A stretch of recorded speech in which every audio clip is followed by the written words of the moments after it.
नमस्कार, आप देख रहे हैं दूरदर्शन हिमाचल और नवरात्रि के विशेष अवसर पर हम पहुंचे हैं शिमला से कुछ ही दूरी पर काली माता का मंदिर है, पधाई मंदिर।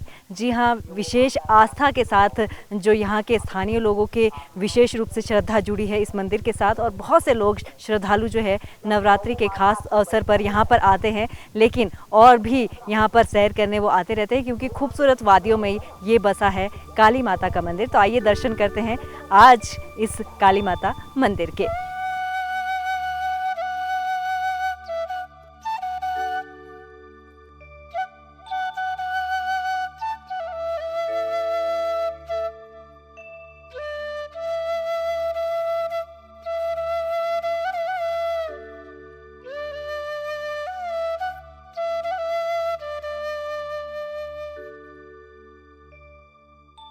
हिमाचल देवी देवताओं की भूमि है और खास पर्व और उत्सव में तो इन देवी देवताओं का महत्व और भी बढ़ जाता है। इनकी पूजा अर्चना का जो रंग है वो श्रद्धालुओं में, भक्तों में और भी चढ़ जाता है। खास तौर पर जब हम नवरात्रि की बात करते हैं तो हिंदुओं का एक पर्व है नवरात्रि, और नवरात्रि जो है वो संस्कृत भाषा का शब्द है जिसका अर्थ है नवरात्रि, यानी दुर्गा माता के 9 अलग अलग रूपों का इनमें बखान होता है, पूजा अर्चना की जाती है और इन रूपों को अलग अलग नामों से भी जाना जाता है।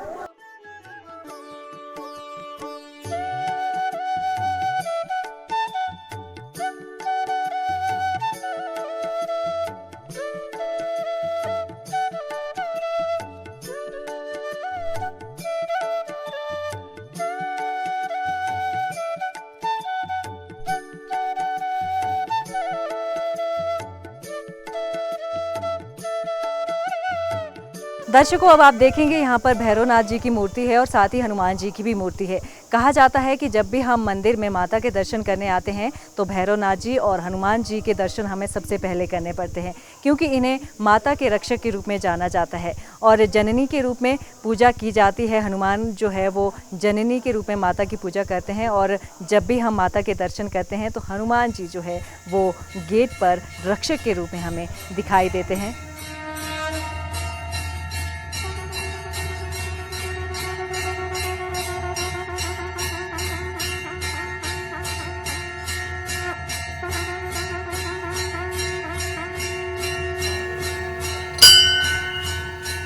दर्शकों, अब सबसे पहले हम दर्शन कर रहे हैं यहाँ पर काली माता मंदिर के, क्योंकि इसी से यहाँ की शुरुआत होती है और पौराणिक महत्व है काली माता मंदिर का। सीधा ये जो मंदिर है यहाँ पर पधाई मंदिर काली माता के नाम से ही प्रसिद्ध है। तो हम जानेंगे कि क्या महत्व यहाँ पर रहता है, जो यहाँ पर स्थानीय लोग आते हैं और श्रद्धालु आते हैं उसमें जो है काली माता का क्या महत्व है। आइए अब जानते हैं यहाँ के पंडित जी से। तो अपना नाम बताएं पहले। मेरा नाम पद्मदेव शर्मा जी और मैं यहाँ पे कुल पुरोहित हूँ और इस माता के इसमें दरबार में हम हमेशा छठे महीने हम अपने नवरात्रों में पूजा इत्यादि पूर्ण करते हैं। जी पुजारी जी, क्योंकि काली माता के नाम से ही ये पधाई मंदिर जो है वो प्रसिद्ध है, तो इसके बारे में बताएं, क्या इसके साथ ऐतिहासिक जो है वो पहलू जुड़ा है? कब से आप जानते हैं कि यहाँ पर काली माता का मंदिर है? हमारे जो बुजुर्ग होते थे, बुजुर्ग हमारे पिता दादा परदादा, तो हमें उन्हीं से सुना है कि यहाँ पर एक कोई गाँव था, वहाँ पर किसी बुजुर्ग को उनको स्वप्न रात को आया और माता ने उनको काली रूप में दर्शन दिए, जिनके 4 हाथ है, जिनके चारों हाथों में वर मुद्रा है, और इन्होंने कहा कि आप यहाँ कुछ दूरी पे जाए और वहाँ पे अपने खुदाल से खोदे और वहाँ पे एक पानी जल की प्राप्ति स्रोत निकलेगा और वहाँ पे साथ ही पिंडी निकलेगी और उस पिंडी को आप वहाँ से ले और इस मंदिर में यहाँ स्थापन करें और हमेशा नवरात्रों में और प्रतिदिन वहाँ से उस पानी का इनका स्नान करते रहे। तो ये पुरानी कथा यहाँ पर जुड़ी है और हमने यहाँ पर सुना है कि दुर्गा माता मंदिर और शिवजी भगवान और विष्णु मंदिर भी यहाँ पर है और उनकी पिंडियाँ पर यहाँ पर मिली है, उसके बारे में भी बताएं। उसके बारे में फिर बाद में यहाँ पे पहले तो लोग इतने सामर्थ्य नहीं थे कि मंदिर बना सके, बड़े मंदिर बना सके, लेकिन धीरे धीरे यहाँ पे गेट कमेटी का निर्माण हुआ और लोकल आदमियों की यहाँ की भी कमेटी हुई, जो यहाँ पे जो लोग गांव के रहते हैं, और उन्होंने सब ने इकट्ठा होकर आराम से पहला काली माता मंदिर का स्थापन किया, फिर बड़ी मूर्तियाँ लगाई, फिर हनुमान जी का यहाँ पे उन्होंने मंदिर बनाया, फिर साथ में ही शिव जी भगवान का, दुर्गा माता का, शनि मंदिर, और साथ में आजकल एक बड़ा मंदिर और बना है भगत बस्तवल विष्णु भगवान मंदिर। तो वहाँ पे सारे इतने यहाँ पे मंदिरों को स्थापन किया है पूजा प्रतिष्ठा करके इस पूरे परिसर में। तो जैसे आप स्थानीय हैं यहाँ पर और स्थानीय लोगों की आपने बात की, कमेटी भी यहाँ पर बनी है, तो जो काली माता जो हम जिनके दर्शन अभी कर रहे हैं, तो किस तरह की भावना और किस तरह की श्रद्धा यहाँ पे हमारे लोग हैं और यहाँ पे जो भी हमारे कमेटी के सदस्य है या कोई गांव की दूर दूर इस माता के मंदिर को दूर दूर तक जान पहचान दूर दूर तक है, दूर तक लोग जानते हैं। और यह माता जो भी यहाँ पे भक्त एक बार कोई आता है दोबारा आने के लिए बार बार उत्साहित रहता है और बार बार वहाँ आता है। और यहाँ पर सिर्फ यही है कि सब एक दूसरे के साथ प्रेम भाव से उठना बैठना व्यक्तित्व हर एक चीज़ सीखते हैं। तो स्थानीय लोग यहाँ कुल देवी के रूप में इनकी पूजा अर्चना करते हैं। पूजा हर मतलब जैसे संक्रांति होती है जिसको हम पहाड़ी भाषा में साजी भी कहते हैं, उन दिनों भी महीने में मास में यहाँ पे पूजन होता है। और जो यहाँ पे 2 नवरात्रे होते हैं हमारे, एक नवरात्र चैत्र नवरात्र है, एक नवरात्र आजकल चला हुआ है। तो इसमें पूरे कमेटी पूरे यहाँ पे इलाका जितना भी है दाएं बाएं बड़े परे सब इकट्ठा होता है और यहाँ बड़े सब इकट्ठे होकर बड़े प्रेम भाव से माता काली का वो करते हैं, पूजन इत्यादि करते हैं। तो जो यहाँ पर श्रद्धालु आते हैं, भक्त आते हैं, उनकी श्रद्धा तो यहाँ पर जुड़ी ही है, लेकिन साथ ही साथ हम यहाँ पर देख रहे हैं जो वातावरण है बहुत अच्छा है। उसके बारे में थोड़ा सा बताएं, क्योंकि जो यहाँ पे भक्त आते हैं उनका क्यों यहाँ पर मन लग जाता है। और आप कहते हैं तो यह मंदिर काफ़ी ऊंची पहाड़ी पे है और जो शहर शिमला शहर है वहाँ से कुछ ही दूरी पे है, 3-3.5 किलोमीटर दूरी पे है। तो इसके सराउंडिंग में मकान मकुन सब इसके नीचे है सारे। और ये पहाड़ी पे सिर्फ एक मंदिर ही मंदिर है। और यहाँ पे जो वातावरण है वो जंगल जड़ी बूटियाँ देवदार के जंगल और आसपास के जो वातावरण है इसके साथ बहुत बढ़िया है। तो आप क्या दर्शकों को कहना चाहते हैं कि यहाँ पर अगर आप दर्शन करने आ रहे हैं तो किस तरह की मनोकामनाएं आपकी पूरी हो सकती है और श्रद्धा किस तरह से जुड़ी? दर्शकों को ये कहते हैं कि हर साल में जैसे 2 नवरात्रे होते हैं, दोनों नवरात्रों में यहाँ भागवत इत्यादि पूजा अनुष्ठान गायत्री देवी पाठ चंडी पाठ इत्यादि होते हैं। और जो कोई भक्त भी यहाँ मंदिर को आना चाहे वह कभी भी आए और जो यहाँ पे विशेष पूजाएं होती है नवरात्रों में आए और नवरात्रों में अपनी कोई भी मनोकामना पूर्ण कर सकते हैं यहाँ माता के पास मांग कर।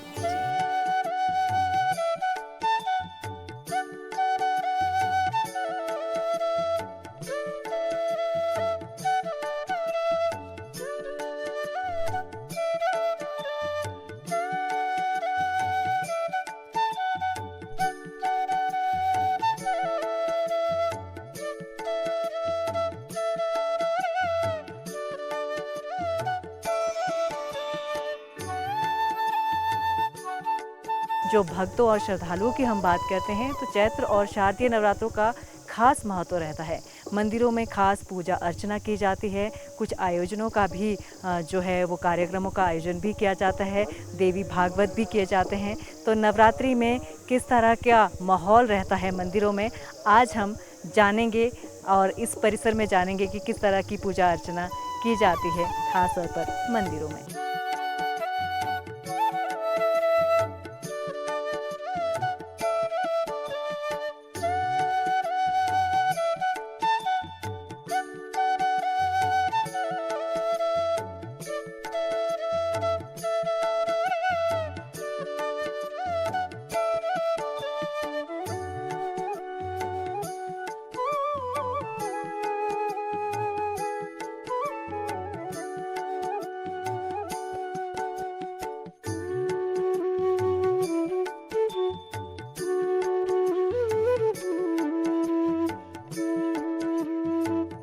दर्शकों, अब हम पहुंच चुके हैं दुर्गा मंदिर में। जैसे कि आप जानते हैं नवरात्रि में दुर्गा माता के ही 9 रूपों की हम पूजा करते हैं और दुर्गा माता के इस स्वरूप की हम पूजा किस तरह करते हैं पुजारी जी से हम जानेंगे। नवरात्रि में खास तौर पर क्या महत्व रहता है, आइए जानते हैं पुजारी जी से।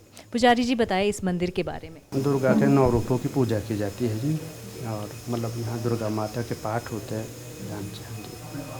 और जो प्राचीन जैसे हमारे लोगों की अपनी इच्छा होती है जो व्यक्त करते हैं यहाँ। हाँ जी। तो आपसे जानना चाहते हैं कि पूरे वर्ष भर यहाँ पर श्रद्धालु आते रहते हैं या फिर नवरात्रों में ही खास तौर पर लोगों का आने का माहौल रहता है? नहीं, वर्ष भर चला रहता है जी। नवरात्रों में ज़्यादा रश होता है, आगे पीछे लोग आते हैं नवरात्रों के अलावा। अब चलते हैं विष्णु मंदिर, क्योंकि यहाँ पर जो है 4 पिंडियों में से विष्णु का भी स्थान यहाँ पर रहा है। तो किस तरह से यहाँ पर विष्णु मंदिर की स्थापना की जाती है और किस तरह से यहाँ पर पूजा की जाती है, आइए जानते हैं।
धीर सिंह वर्मा जी, पहले तो जानना चाहते हैं आप जो ये पधाई माता मंदिर है इसके बारे में थोड़ा सा बताएं। मैडम, ये जो काली माता मंदिर पधाए है ये शिमला के काफ़ी नज़दीक है। शिमला से रिवॉली बस स्टैंड से आपका हो तो कुछ 4 किलोमीटर 4.5 किलोमीटर है जी। यहाँ के लिए बसें भी काफ़ी हैं और मंदिर तक गाड़ियाँ भी आती हैं, थोड़ा सा चलना पड़ता है। ये मंदिर जो है बहुत पुराना है। खास तौर पर जब हम मंदिर की बात करते हैं तो पुराने समय से लेकर किस नाम से ये जाना जाता है, इनका किस नाम से लेकर इनका महत्व आता रहा है? ये शुरू से ही काली माता मंदिर पधाए के नाम से ही प्रचलित था। बहुत पुराना मंदिर है, वर्षों पुराना, पर वो जो पुराना मंदिर था वो खंडित हो चुका था। उसमें जो मूर्तियां थी वो खंडित हो चुकी थी, वो सीमेंट पे ही ज़्यादातर बनी हुई थी। उसके बाद फिर यहाँ के स्थानीय लोगों ने प्रयत्न किया कि इस मंदिर का जीर्णोद्धार किया जाए। जब उस मंदिर को तोड़ा गया, बनाने लगे, तो उसमें हमें 4 प्रकार की पिंडियाँ मिली। मतलब उसमें एक काली माता की थी, दुर्गा की थी, विष्णु जी की थी और शिव की थी जी। तो हम यहाँ पर परिसर में देखते हैं कि अलग अलग तरह के मंदिर बने हैं। तो सबसे पहले जब आपने जीर्णोद्धार का कार्य शुरू किया तो कौन से मंदिर से इसकी शुरुआत हुई है और किस रूप में इसकी पूजा पहले? सबसे पहले हमने काली माता मंदिर का जो काली माता का मंदिर है वो बनाया। उसके बाद दुर्गा मंदिर बनाया, फिर शिव मंदिर बनाया, फिर लास्ट में अभी विष्णु मंदिर बनाया हमने। तो इसमें सरकार का कोई सहयोग नहीं है, हमारे स्थानीय लोगों द्वारा, भक्तों द्वारा ही इसका निर्माण किया गया है। सारा देख रेख जो है स्थानीय लोगों द्वारा ही की जाती है। यहाँ पर क्या खास रूपों का आपने वर्णन किया है, किस तरह से ये मंदिर का निर्माण किया गया है? तो ये जो विष्णु मंदिर हमने पहले बनाया था वो थोड़ा छोटा था, तो फिर हमने सोचा कि इसका थोड़ा विस्तार किया जाए ताकि पब्लिक यहाँ बैठ भी सके, कीर्तन वगैरह आसानी से हो सके।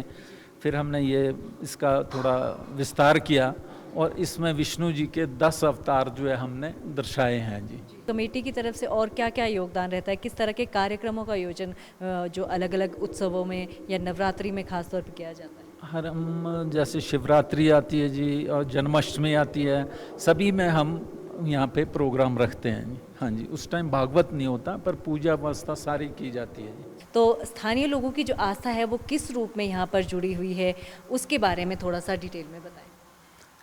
ये जो है ये काली माता जो मंदिर है, यहाँ के स्थानीय लोगों का कई मतलब जैसे पंचायतें हैं, भौंठी हैं, कजाल हैं और पगोगी हैं। तो इस तरह की तकरीबन 10 पंचायतें यहाँ पे जुड़ी हुई हैं और वो यहाँ पे मंदिर में आते हैं और मतलब यहाँ पूजा पाठ करते हैं। शादी के बाद भी मत्था टेकने आते हैं और कढ़ाई वगैरह भी हर उसमें चढ़ाते हैं यहाँ मंदिर में। कुल देवी के रूप में भी इनकी पूजा की जाती है क्योंकि जो स्थानीय लोगों की कुलजा है जी, यहाँ के लोगों की ना जी, तो उनकी बहुत आस्था है जी यहाँ पे। हाँ जी, हाँ जी। और कमेटी का किस तरह का योगदान रहता है जो आपके नवरात्रों में खास तौर पर होता है और जो उत्सव रहते हैं? कमेटी का भी सारा सहयोग है। कमेटी का मतलब सारा खर्चा जो है मंदिर का लोग बाग ही करते हैं, पर कमेटी उसको मैनेज करती है जी।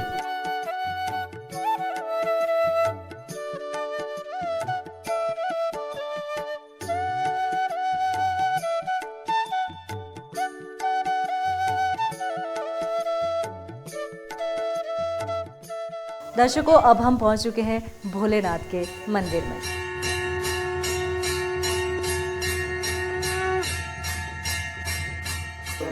तो ये स्थान है शिव मंदिर का। जैसा कि आपको ज्ञात है कि यहाँ पर 4 पिंडियों में से शिव का भी उसमें स्थान था और आप यहाँ पर देखेंगे शिवलिंग पर जो है वो जल चढ़ाया जाता है और यहाँ पर नंदी बैल की भी स्थापना की गई है और बहुत सुंदर ये मंदिर है। बहुत अच्छे तरीके से ये गुफा के रूप में एक बनाया गया है और यहाँ पर आकर आपको एक अनुभव का जो एहसास है, शांत अनुभव आपको यहाँ पर मिलेगा और अनुभव जो है वो बहुत ही अच्छा आपको यहाँ पर मिलने वाला है। वीर्यं दिशोभिजे भयातुरं शिरश्चण्डस्य काली च गृहीत्वा मुण्डमेव च प्राह प्रचण्ड अट्टहासं मिश्रम् अभेद्य चण्डिकां मया तवत्र उपहृतौ चण्डमुण्डो महापशु युद्धयज्ञे स्वयं शुम्भं निशुम्भं च हनिष्यसि ऋषिर्वाच तावानीतो ततो दृष्ट्वा चण्डमुण्डो महासुरो। ये है माता के जो विशेष वाद्य यंत्रों की भूमिका भी इसमें रहती है और हर मंदिर परिसर में ये वाद्य यंत्र जो है उनकी स्थापना की जाती है और इनकी जो धुन है वो माता के मंदिर में हमेशा बजती रहती है।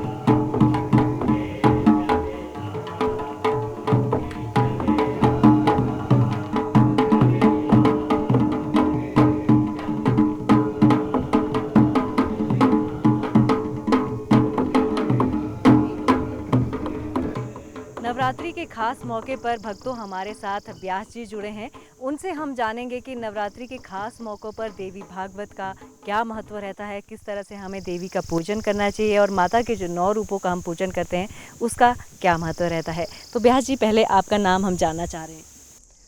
मैं आचार्य हरिदत्त शर्मा ठियोग से संबंध रखता हूँ और अक्सर मैं पूरे हिमाचल में, यहाँ तक कि हिमाचल से बाहर भी जो है श्रीमद् भागवत कथा या देवी भागवत कथा अन्य पुराणों को भी करता हूँ।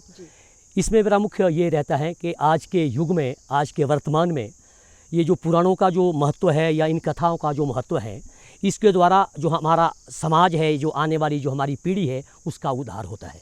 पूरे वर्ष भर में है वो 4 तरह के नवरात्रे होते हैं, उसके बारे में हमारे दर्शकों को बताएं। ख़ास तौर पे हमारे पुराणों के अनुसार जो नवरात्रे हैं वो वर्ष में 4 बार मनाए जाते हैं, जिसमें 2 नवरात्रे प्रकट नवरात्रे होते हैं और 2 नवरात्रे गुप्त होते हैं। जो प्रकट नवरात्रे होते हैं वो एक चैत्र शुक्ल पक्ष, जहाँ हमारा नव विक्रमी संवत आरंभ होता है, वहाँ जो बसंतिक हमारा नवरात्रा होता है वो प्रकट नवरात्रा है। और दूसरा जो प्रकट नवरात्रा है वो हमारा आश्विन यानी कि असौज का शुक्ल पक्ष के जो 9 दिन है, ये प्रकट नवरात्रा है। और इनके अलावा श्रावण शुक्ल पक्ष के 9 दिन और माघ महीने के शुक्ल पक्ष के 9 दिन गुप्त नवरात्रे कहे जाते हैं, जहाँ हमारा नव वर्ष या नव विक्रमी संवत आरंभ होता है चैत्र मास में। उस चैत्र शुक्ल पक्ष के जो 9 दिन 9 नवरात्रे होते हैं वो प्रकट नवरात्रे माने जाते हैं। और दूसरे वर्ष में आश्विन असौज के जो 9 दिन हैं वो भी प्रकट नवरात्रे माने जाते हैं। श्रावण शुक्ल पक्ष और माघ शुक्ल पक्ष के जो 9 दिन हैं वो गुप्त नवरात्रे माने जाते हैं। हमारे शास्त्रों के अनुसार जो श्रावण और माघ महीने के गुप्त नवरात्रे हैं, ये नवरात्रे विशेष काम्य प्रयोग नवरात्रे माने जाते हैं। मनुष्य मात्र की विशेष कोई मनोकामना या मन की जो इच्छा होती है, ये इन गुप्त नवरात्रों में नव दुर्गा के पाठ करने से, नव दुर्गों की पूजा करने से सफलता प्राप्त होती है। हिंदू धर्म में ये मान्यता है कि नवरात्रों में कोई भी काम करेंगे तो शुभ ही होता है, तो क्या इतना ही महत्व ये जो गुप्त नवरात्रों का है वो भी रहता है? गुप्त नवरात्रों का महत्व विशेष रूप से जो प्रकट नवरात्रि की अपेक्षा अति ही गुप्त माना गया है। इसमें जीव मनुष्य मात्र का गुप्त से गुप्त कार्य, जो यानी कि मनुष्य प्रकट भी नहीं करता, वो मनोवांछित कार्य उनका पूर्ण होता है।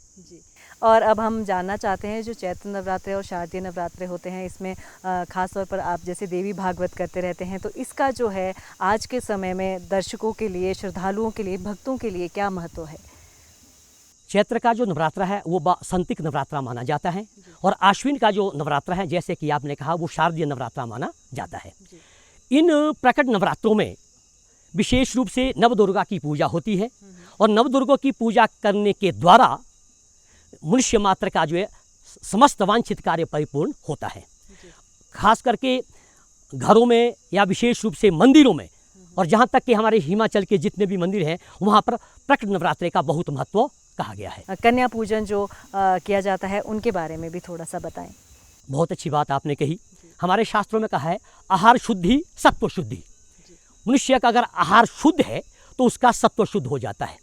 जो नवरात्रों में हम उपवास रखते हैं या व्रत रखते हैं, व्रत का एक बहुत बड़ा नियम कहा है, क्योंकि व्रत करने से मनुष्य में आलस्य नहीं आता और उपवास करने से, व्रत करने से मनुष्य का जो है उसमें एक बहुत बड़ा दृढ़ संयम और एक सदाचार होने का भी एक नियम बनता है।